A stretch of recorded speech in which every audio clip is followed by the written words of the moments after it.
күн достар. Мен әңгімемді сұрақтан бастайын. Сіздер алғашқы мектепке барған күндеріңіз естеріңізде ме?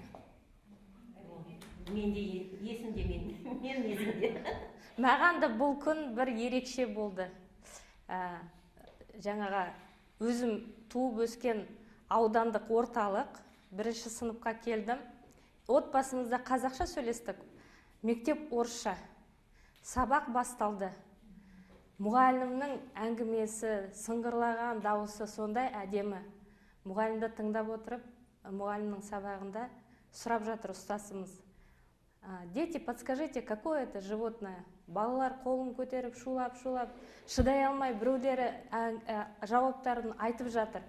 Мен де болсам, қосыла ішімнен ойлап отырмын. Мынау сиыр, мынау мысық.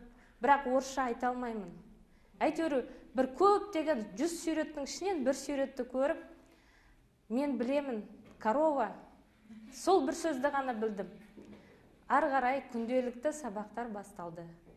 Сабақ. Мен болсам қинала бастадым. Орысша түсінбеймін ғой.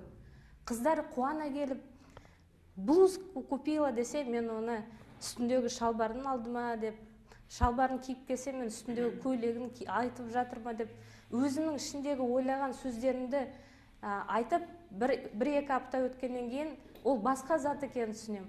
Енді не істесем екен?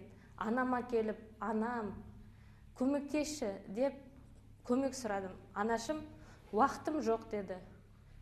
Көп балалы отбасы, шаруашылық жұмыстары көп. Содан қиналып әжеме келдім.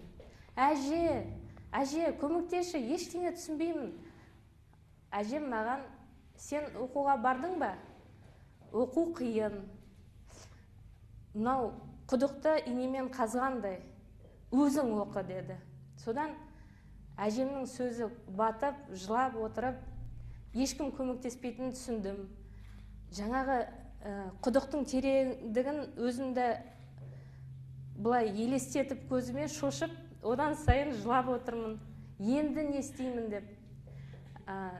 Сабаққа келем, мұғаліміміз әдемі, жақсы ертегілер айтады.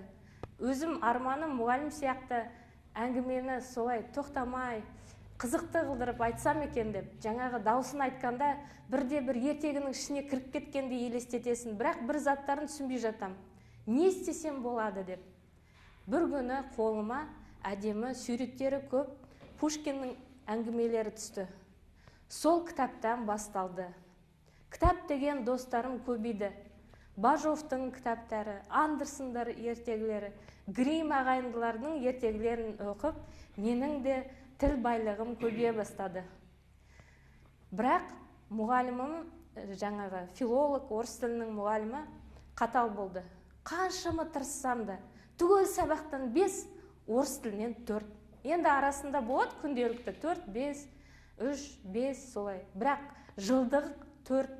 Қаншама тырыссам да, қаншама оқып келем, тақпақтарын оқиым, күні бойы кітап оқиым, қараңғыда оқиым, таң атпай тұрып оқиым, 5 деген жоқ.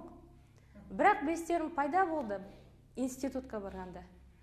Астанаға келіп, жаңағы жоғарғы оқуға шығып, әңгімені айтқанда, қасымдағы әріптестерім ұйынып тыңдайды. Сол кездерде 5 ала бастадым.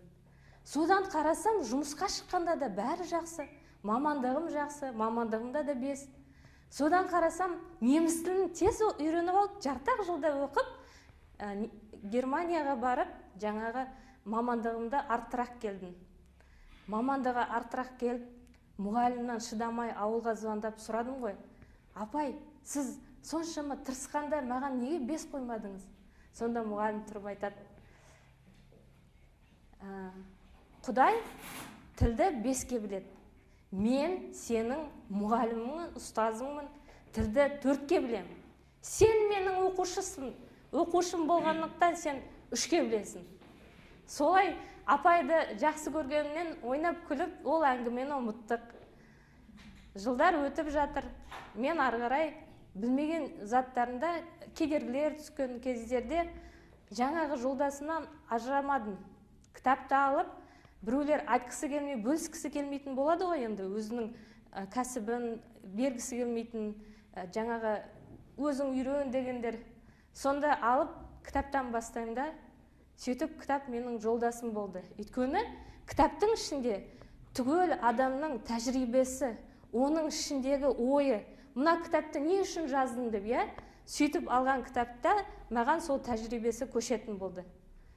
Менің әңгімем үнсіз мұғалім кітап туралы. Рахмет.